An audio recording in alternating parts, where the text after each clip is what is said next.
Si hay algo por lo cual hay muchos cristianos sin iglesia, ¡oh my God!, es porque hay muchas personas ofendidas. Whatever, Carla. La vida es dura, consíguete un casco. Exacto. Las personas que se ofenden fácilmente no pueden ser felices. ¡Oh my God! Entonces, ¿cómo podemos dar herramientas para que nuestra audiencia maravillosa pueda manejar la ofensa y ser consciente? Exacto. Conoce lo más reciente de la música urbana, los temas que te interesan y olvídate de las conversaciones falsas. Es Carla in the house. Mi gente querida, ya está en la casa un invitado muy especial, literal in the house. Él es José Cheo Rivero, my friend, bienvenido. Gracias, mi gente. Aquí estamos. Mire, estoy muy contenta por el tema que preparamos el día de hoy para este podcast de este nuevo segmento que se llama Cristiano sin Iglesia, porque una de las cosas que van a suceder hoy es que vamos a empezar a no desmentir, aunque vamos a desmentir, sino vamos a empezar a tener estas conversaciones muy complicadas, difíciles, pero necesarias para empezar a sanar y para madurar en nuestra fe. Porque ciertamente hay mucho cristiano sin iglesia allá afuera. Yo estuve en la línea de ser una de ellas. Y gracias a Dios estuviste allí para ayudarme a no quedarme de aquel lado y encontrar hoy por hoy una comunidad de fe que es mi iglesia local, que amo y que doy gracias a Dios por darme la oportunidad otra vez de creer, de volver a confiar y de volver a intentar lo que es el diseño de Dios para nosotros en medio de este caminar de fe, de conocer a Jesús. Quiero empezar hoy con un tema muy interesante porque si hay algo por lo cual hay muchos cristianos sin iglesia, es porque hay muchas personas ofendidas. Yes. Yo compartí, por cierto, una imagen hace tiempo en las redes sociales con una pregunta muy interesante que leí, que decía, ¿qué pasaría si renunciaras a tu derecho a tener la razón y en cambio decidieras no ofenderte sin importar la situación? Pero lo más brutal fue que yo vi un video tuyo en el que precisamente decías que nosotros vivimos en la era de las ofensas. Y obviamente, pues a mí me encantaría que tú me ayudaras a entender esto, porque quizás por eso nos llaman la generación de cristal. Claro que sí, Carla. Fíjate, se ha hablado mucho de ese tema de la generación de cristal, sin embargo, ya tenemos bastante tiempo con esta tendencia. Por ejemplo, Martin Luther King, en el libro que escribieron después de su muerte, acerca que se llama Dios mío, la fuerza de amar. En ese libro él dice que no hace falta hacer algo malo a alguien para conseguirse un enemigo. Solamente hace falta decir lo que se piensa. Y si en aquel tiempo, con ese tema bastante particular que era la segregación, nada más con decir lo que se pensaba ya la gente se ofendía, imagínate cómo estamos ahora. Yo casi que tengo que orar media hora pidiéndole a Dios sabiduría para poder subir un post y que no puedo lograr que nadie se ofenda, pero al menos decirlo de la mejor manera, como para darle la menor cuerda posible a la ofensa en el corazón de la gente. Entonces sí, estamos viviendo un tiempo muy complejo porque la gente se ofende demasiado rápido. Chamo, pero hello, es como que vas por un campo minado todo el tiempo, cada vez que dices, piensas, analizas algo, publicas algo en las redes sociales. Y creo que las redes sociales han dado mucho pie a que esto suceda porque, yo no sé cómo lo ves tú, pero para mí es un tema de absoluta cobardía. Porque es mucho más fácil pararte detrás de un teléfono a escribir tonterías, barrabasadas, porque no puedo decir otro término al aire, y listo, y no hay consecuencia alguna. Claro. Pero si tuvieses a esa persona enfrente, ¿qué tan valiente serías para decir lo que escribes? Claro, es otra cosa. Es otra cosa. Es un tema interesante. Definitivamente las redes sociales han afectado mucho la forma en que concebimos las cosas, pero aún también, por ejemplo, esa misma cobardía se puede manifestar en un estadio de fútbol o de béisbol. Desde arriba hay un montón de gente desubicada que cree que sabe mejor que ellos lo que tienen que hacer y que les gritan un montón de tonterías. Claro, no es lo mismo conseguirte al luchador de frente y decirle lo mismo. Pero desde la grada le puedes decir lo que quieras. Entonces, esta misma cobardía se manifiesta en diferentes formas, pero definitivamente concuerdo contigo en que las redes sociales han dado mucho pie a esto. Hay un video, por cierto, hablando de redes sociales, que a mí me cambió la vida, hermano. Yo tengo que volverlo a ver y analizarlo y anotar un poquito para ver cómo me grabo este tipo de respuestas. Pero hay un video donde una chica le decía pues a una conferencista que estaba hablando pues a favor de la vida, que bueno, ¿qué le dirías a las personas que nos ofendemos solo porque tú estás aquí? La muchacha estaba embarazada, ¿no? Su respuesta fue magistral, pero una frase que usó que yo creo que, o sea, queda forever en esta relación, Yes. es la vida es dura, consíguete un casco. Exacto. O sea, Exacto. grow up. Es que si yo me ofendo solamente con la presencia de otra persona, yo tengo un problema. O sea, Exacto. el detalle de la ofensa es que las personas que se ofenden fácilmente no pueden ser felices. Es muy difícil Ay. ser feliz con un corazón ofendido. Chamo, Es qué terrible. pesado la vida. Entonces, si yo me ofendo fácilmente con cualquier cosa que pasa, obviamente voy a vivir yo mal, independientemente de lo que otro haga. O sea, si Exacto. alguien pasa por ahí y yo lo miro y ya me ofendí, o sea, el problema lo tengo yo, Exacto. obviamente. Entonces, ¿cómo podemos dar herramientas para que nuestra audiencia maravillosa pueda manejar la ofensa y ser consciente Exacto. de toda esta realidad que nos atañe a todos? Antes de que continúes, yo necesito preguntarte esto. ¿Cuál fue la respuesta? Necesito preguntarte esto. ¿A ti te gustaría responder como esa chama le respondió al montón de gente que se paró ahí a criticarla? Honestamente sí, me encantaría. Hay momentos en que me pasan las respuestas por la mente, Ok. pero después me acuerdo que soy pastor y Y se se me te quita. pasa. Sí. Qué triste, déjame colocar un sonido que se parezca a este momento. Qué triste, hermano, qué triste. Ese no era uno más triste, SAT. ¿Dónde está el SAT? Bueno, whatever, Carla, honestamente no lo encuentro. Whatever, Ok. Carla. Mis minions no están trabajando hoy, así que, bueno, nada, ni modo tocó. No. Por favor, muchachos. Mina do. Sita. ¿Listo? Pero, a ver, a veces provoca. Sí, no, definitivamente. Ahí, como te digo, cada vez que vamos a subir algo o compartir algo, incluso desde la prédica, Sí. los temas de hoy día hay posiciones que la gente toma muy radicales Sí. y muy, la palabra es partidistas.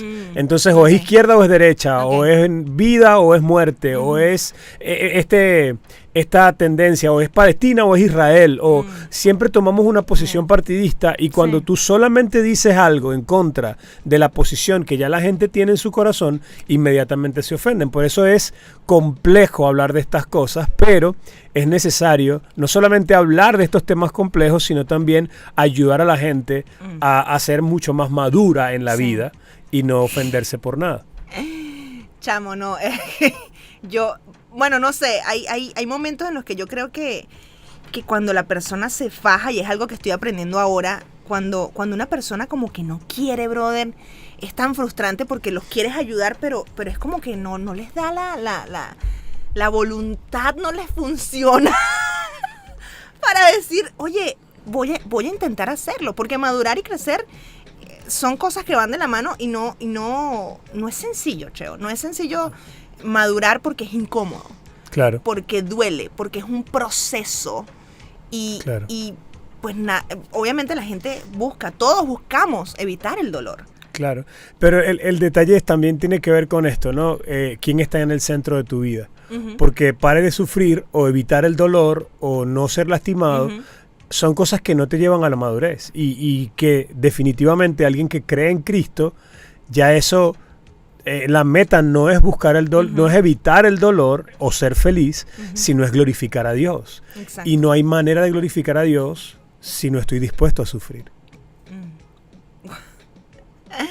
¡Ay, chamo! Mira, a mí me pasó algo muy interesante en las redes sociales en estos días, por ejemplo, que subí un nuevo episodio con Samuel, que ya tú sabes que siempre nos lanzamos unos temas súper intensos, y me causó mucha gracia, y no me lo tomen a mal, fue gracia el nivel de toxicidad y veneno que la gente lanza por las redes sociales con mucha valentía, envalentonados porque están detrás de una pantalla, otra vez. Alguien puso por acá... ¿Qué forma, mira el comentario que me hicieron, qué forma tan mediocre y rastrera de andar por la vida? Esta gente intercambia ignorancia por felicidad plástica. Y yo, Dios. bueno, ese chamo ni me conoce y se lanza estos comentarios. Yo simplemente le di las gracias por dedicarnos toda su atención y su tiempo. De verdad que un aplauso para ti que nos estás escuchando porque nos sigues. Wow. O Dios sea, mío. chamo, muy no es fuerte. sencillo que todo lo que tú digas, todo el mundo se lo tome personal. Claro. Y yo quisiera preguntarte, ¿hay alguna manera, quizás me salga un poco del tema, ya vamos a profundizar, pero ¿hay alguna manera en la que le puedas aconsejar a la gente que nos escucha que no se tome todo personal? A mí ese consejo en algún punto de mi vida me salvó. Claro. No te tomes todo personal, no te Claro. tomes todas las cosas personal. Chamo, y fue como quitarme un bolso de encima que, me dejó respirar y vivir. O sea, Claro. ¿cómo ¿cómo se podría hacer? Sí, yo creo que una de las cosas que hay que hacer, Carla, es estar consciente de que cada persona está llevando su propia cruz y está pasando su propio proceso. Nos ha pasado muchas veces que por esto de la neurona espejo, la gente, cuando tú le estás contando una historia, reaccionan tomándoselo personal porque están viviendo algo detrás de eso. Me ha pasado mucho. A ver, un ejemplo. Una vez estaba contando una historia sobre una pareja que estaba viviendo una situación difícil de infidelidad y la persona a la que se lo estaba contando era un consejero que me iba a ayudar. Pues, a mí me iba a ayudar a mí como pastor a guiar a estas personas. Pues, el consejero se molestó, dio un golpe a la mesa y se levantó a formarme un lío. Y yo dije, pero su reacción no tiene sentido. Y por ahí el Espíritu Santo creo que me guió y le pregunté, ¿a ti te pasó algo similar? Y te convertiste en el psicólogo tú. Y me dijo, sí. Oh my gosh. Y dije, ok, no es el momento de hablar de ese tema. Mejor hablemos de ti. O sea, cambiamos porque había una sensibilidad especial porque él había pasado por algo así.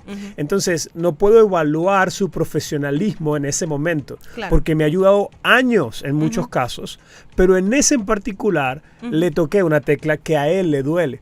Entonces, ahí lo que yo estaba diciendo no tiene nada que ver con él y su reacción no tiene nada que ver conmigo. Esto no es un tema personal. Es simplemente que a veces tocamos ciertas teclas que detonan procesos en personas y como no somos conscientes de eso, no podemos tomarnos lo personal. Tenemos más bien que preguntar, oye, ¿por qué actuó así?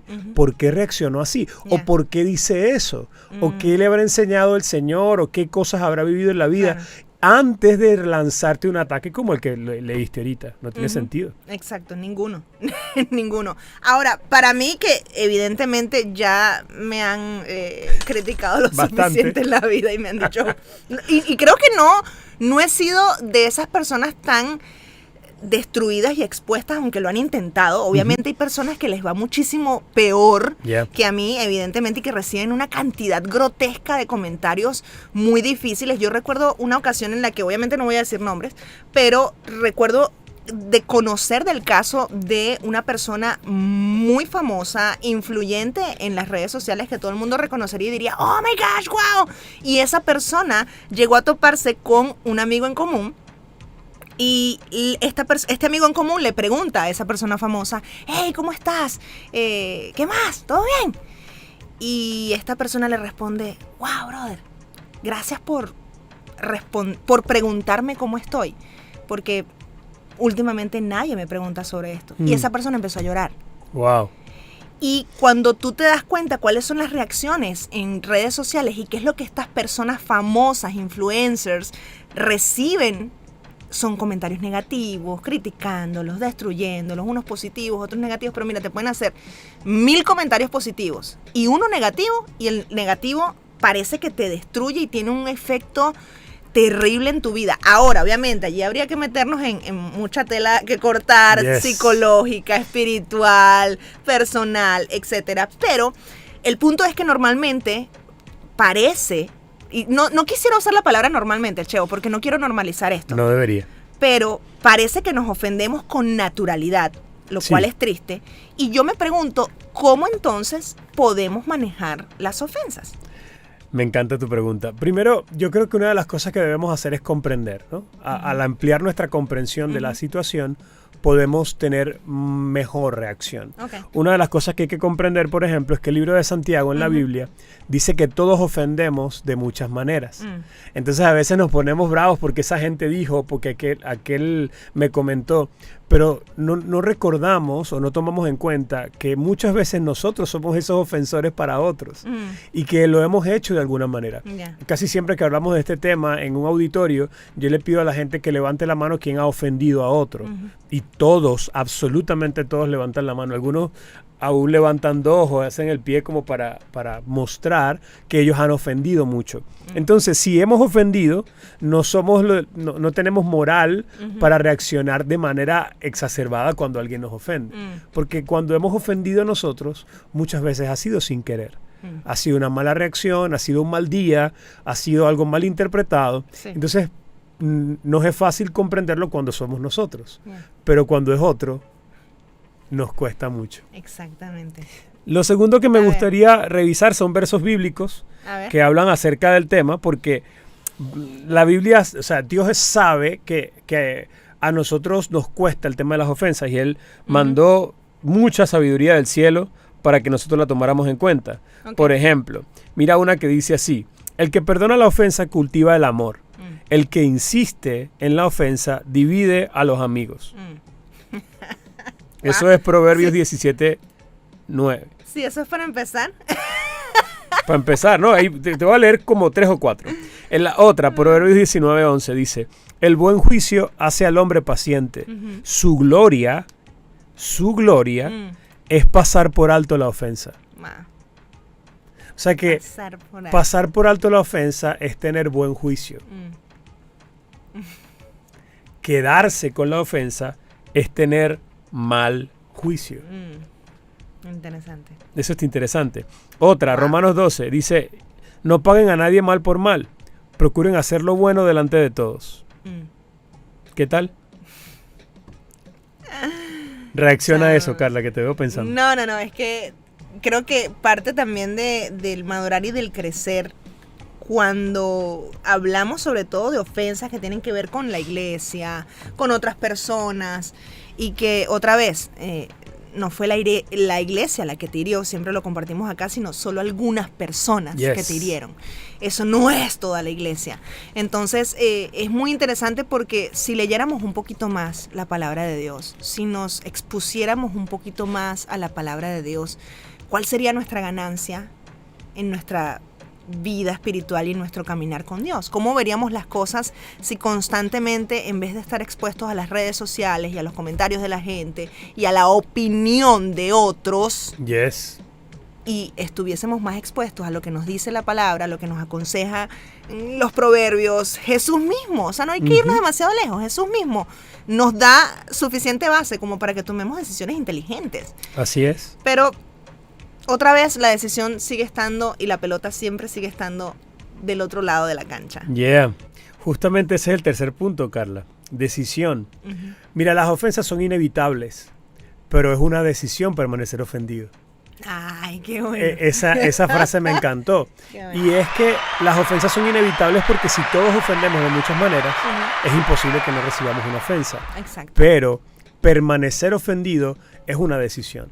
Y es una decisión que tomamos conscientemente. A veces inconsciente, pero debería ser cada vez más consciente. Una persona con buen juicio pasa la ofensa. Una persona con buen juicio no se venga o no procura la venganza. Y esto obviamente me lleva al último punto, y con esto cerramos esta pregunta, y es que Dios cambió la justicia. Pregúntame cómo es eso. ¿Cómo? ¿Cómo es eso? Yo recuerdo de estar dándole golpes a mi mueble, peleando con mi esposa, diciendo: no es justo amar, Señor, no es justo amar. Yo sentía para ese momento, no necesariamente cierto, pero es lo que yo sentía, que era yo siempre el que iba a pedir perdón y que ella no lo hacía. Y era lo que yo sentía. Entonces le estaba diciendo a Dios que era injusto. Y peleé, dije: no es injusto amar como 2-3 minutos o tal vez más. Y yo sentí como a Dios decirme lo siguiente: era injusto hasta que yo morí por ti. Ahora lo justo es que tú hagas por ella lo que yo hice por ti. A eso me refiero con Dios cambió la justicia. El justo murió por los injustos. El Señor murió por nosotros que no lo merecíamos. Y ahora los que le servimos, los que le seguimos, los que nos llamamos sus discípulos, debemos hacer lo mismo por otros. Es decir, cuando tú me ofendes, yo debería buscar y procurar perdonarte, pasar la ofensa, no porque sea justo horizontalmente, sino porque es justo para con aquel que lo hizo conmigo, aquel que me perdonó a mí, aquel que venció a la maldad por mí. Entonces yo creo que con esos 4 puntos podríamos nosotros vivir una vida mucho más feliz. Muy bien, comprensión, lectura bíblica que nos da demasiadas maneras de cómo manejar las ofensas, decisión, y la justicia de Dios. Dios cambió la justicia. Wow, qué brutal. Ahora, me encanta que teóricamente esto suena maravilloso. O sea, la gente, oh, wow, qué brutal. Pero en la práctica, Cheo, si alguien nos está escuchando en este momento y ha sido ofendido recientemente por la iglesia o simplemente por otra persona y por eso se siente en una posición de ser un cristiano sin iglesia, de no volver a la institución, de no volver a congregarse, de apartarse de todos los que le rodean porque nadie le entiende y todos le odian y mejor se come un gusanito. ¿Qué debería hacer? ¿Qué puede hacer prácticamente? ¿Qué puede hacer? Chévere. Antes de la práctica siempre me gusta hablar de la teoría y lo primero que hay que hacer es conectarse con Dios de vuelta, porque no hay bondad en nosotros, la bondad viene de Él. Entonces nos conectamos con el Señor y le preguntamos al Señor qué quiere que hagamos. Pero en la práctica, como es tu pregunta, lo primero que hacemos cuando alguien nos ofende o lo primero que recomendamos es orar.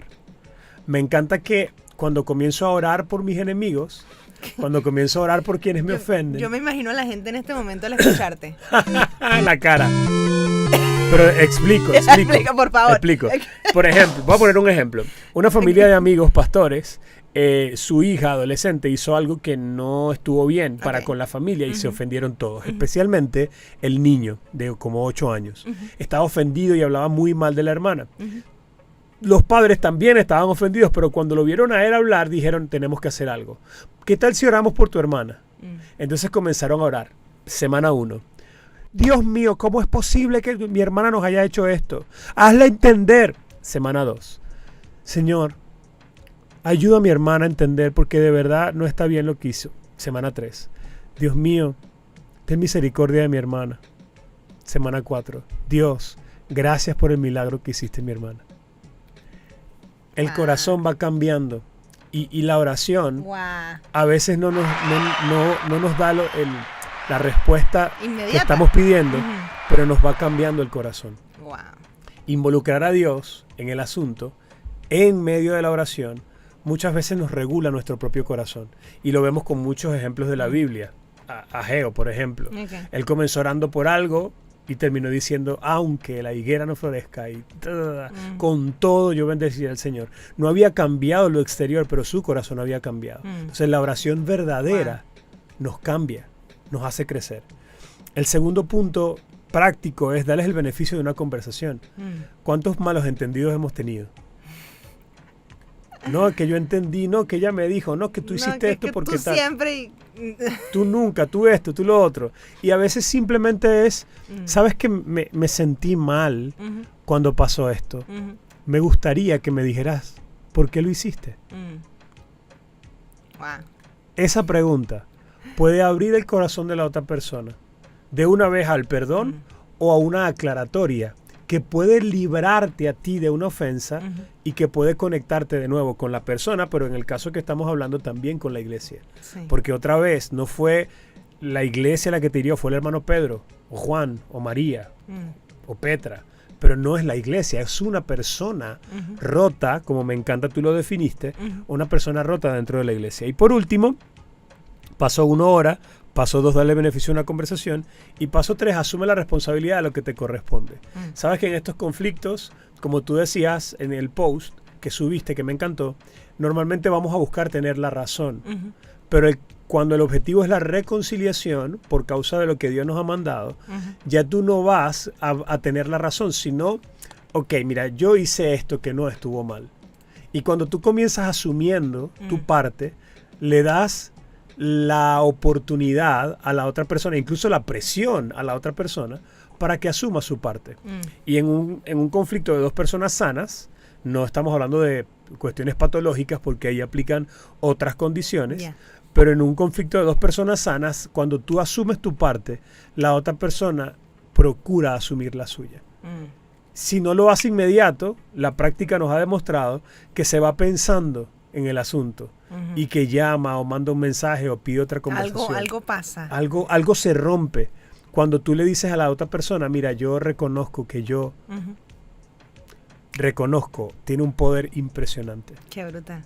Y me recuerda a cuando leemos en la palabra que también, porque en las discusiones o en las conversaciones, probablemente la manera también en cómo decimos las cosas es importante.